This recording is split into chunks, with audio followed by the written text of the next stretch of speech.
പുകവലിയും മദ്യവും ഉപേക്ഷിക്കുക. മദ്യപാനം നിരവധി രോഗങ്ങൾക്ക് കാരണമാകുന്നു എന്ന് ഇന്ന് നമുക്കറിയാം. മുൻകാലങ്ങളിൽ ബസ്സുകളിലും സിനിമാ തിയേറ്ററുകളിലുമൊക്കെ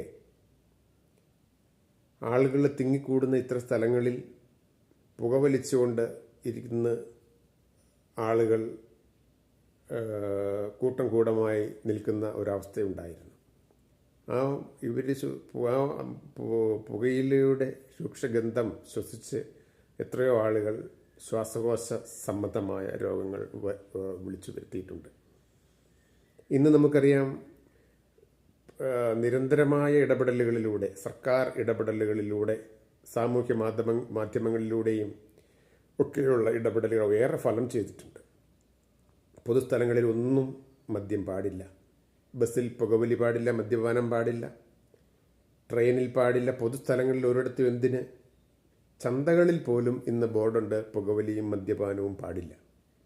അതത്രമാത്രം ആപത്ത് മനുഷ്യന് വരുത്തി വയ്ക്കുന്നു എന്നുള്ളത് കൊണ്ടാണ് ഇത്തരം ബോർഡുകൾ ഇന്ന് പൊതുസ്ഥലങ്ങളിലൊക്കെ വെച്ചിരിക്കുന്നത്.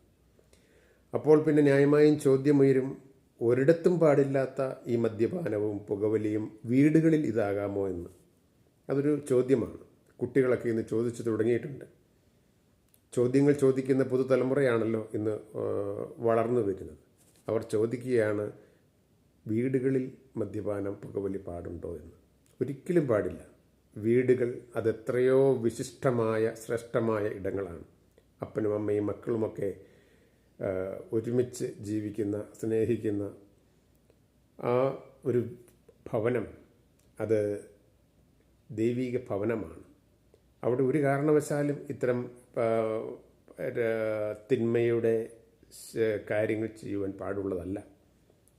മദ്യപാനത്തിനും പുകവലിക്കുമൊക്കെ വലിയ വില കൊടുക്കേണ്ടി വരുന്ന സമൂഹത്തിൽ വീടുകളിൽ നിന്നും ഇത് ഒഴിവാക്കാൻ നമ്മൾ പ്രതിരോധം സൃഷ്ടിക്കേണ്ടത് വീടുകളിൽ തന്നെയാണ്. ഒരു കാരണവശാലും എന്തെങ്കിലും ഒരു പൊതുപരിപാടി നടക്കുമ്പോൾ വീടുകളിൽ ഓണത്തോടനുബന്ധിച്ച്, ക്രിസ്മസിനോടനുബന്ധിച്ച്, വിഷു, ഈസ്റ്റർ തുടങ്ങിയ ദിവസങ്ങളോടൊക്കെ അനുബന്ധിച്ച്, അല്ലെങ്കിൽ വീട്ടിലാരുടെയെങ്കിലേക്ക് ബർത്ത്ഡേ പാർട്ടികൾ, വിവാഹങ്ങൾ, മറ്റ് ചടങ്ങുകളൊക്കെ വരുമ്പോൾ ഇന്ന് മദ്യം ഒരു ഒഴിവാക്കാനാവാത്ത കാര്യമായിട്ട് പല വീടുകളിലും മാറിയിട്ടുണ്ട് എന്ന് നമ്മളെ അനുഭവങ്ങൾ പഠിപ്പിക്കുന്നുണ്ട്. ഇവിടെയാണ് കുട്ടികൾ ഈ ഒരു കാര്യത്തിൽ, ലഹരിക്കെതിരെയുള്ള ഈ പോരാട്ടത്തിൽ പ്രതിരോധം സൃഷ്ടിക്കേണ്ടത്. കുടുംബങ്ങൾ പ്രതിരോധം സൃഷ്ടിക്കണം.